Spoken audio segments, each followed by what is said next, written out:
So, why did this movie existed again? Here comes the money. Here we go. Money. Oh yeah, right.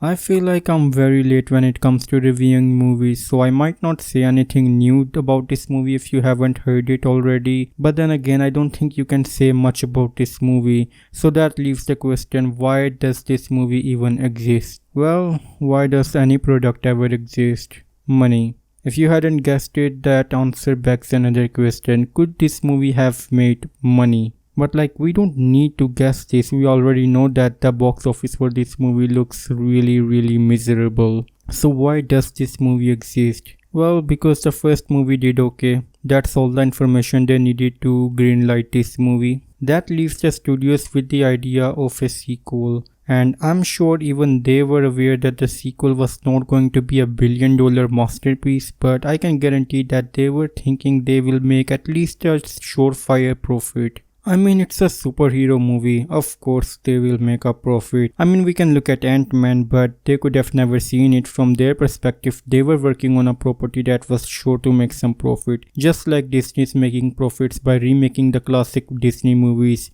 Now Disney is sure that not every remake is going to make $1 billion, but they are pretty sure that every remake is going to make a profit. But wait, we are not living naively in 2016. This is 2023 for God's sake. Even Disney remakes have been failing miserably. Look at Mulan, and guess what else have been failing? Superhero movies. The thing we never presumed could fail, ever. I mean, failing is not a good word to describe it. I think bomb is the right word. And recently Antman 2 and now Shazam 2 being a box office bomb, I think these film studios need to really, and I mean really need to reevaluate their strategy going forward. And I'm really looking forward to the future and see how these movie studios will learn and do better. I mean, I hope they do better. Now I'm forgetting that this is a review about Shazam 2.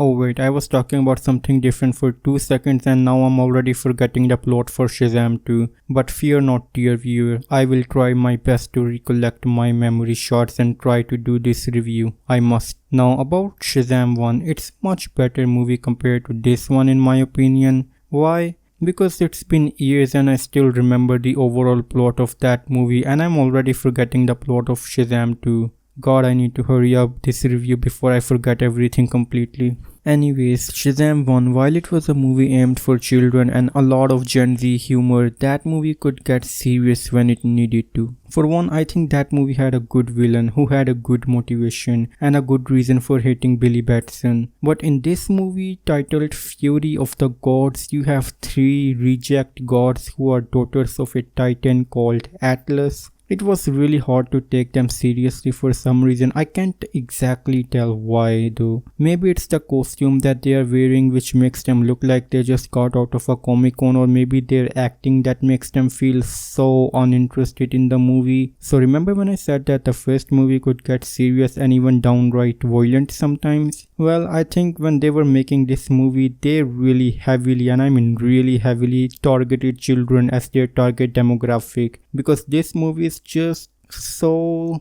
I don't know, maybe water or vanilla is the right word to describe it, but maybe even vanilla has some taste in it, and this movie just feels so goddamn tasteless. It is also really hard to think of this movie as a children's movie when all of the would-be children in this movie are kind of in their late teens, and it's kind of weird to see them act in a childish way or have childish hairstyles and clothes. I mean, their stepmother felt like she was only a few years older than them. And this movie almost reminds me of Antman Quantumania. Just like that movie was fluff and mostly empty air, this movie feels exactly like that. But even Antman had Kang, who was a relatively good part of the film. But Shazam 2 is just empty air. There is nothing, and I mean nothing of substance in this movie. All the usual check marks of a superhero movie. You have a villain, the movie has a climax with a bunch of CGI monsters to kill, the main hero fights some villain and beats them, and also there is an end credit scene that is hinting at a sequel that will probably never happen. Now I want to talk about what could have made this movie better.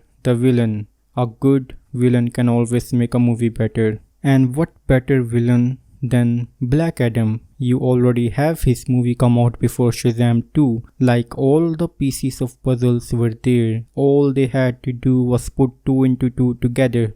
That's it. I think Black Adam and Shazam were individually somewhat of a weak IP, but maybe putting them together in a movie would have benefited each character positively, but they didn't do that. Maybe because there was a lot of behind the scenes drama. Apparently, Justice Society of America from Black Adam was supposed to recruit Shazam at the end of the Shazam 2, but allegations are that The Rock forced them not to include the characters from Black Adam movie in Shazam 2. The rumors are that The Rock wanted to center his character Black Adam and Henry Cavill's Superman at the center of the DC universe. So yeah, kind of a diva attitude from The Rock, and these are allegations, but I am inclined to believe them, as The Rock himself said that he fought very hard for Black Adam to have a separate movie from Shazam. Anyways, that's just drama, but I doubt that even if Justice Society of America were at the end credit scene of Shazam 2, it would have benefited the movie in any positive way. However, I do believe that if Black Adam was the main villain of Shazam 2, it would have definitely made this movie much better, but in any case, no point in discussing these what if scenarios. Time to rate this movie,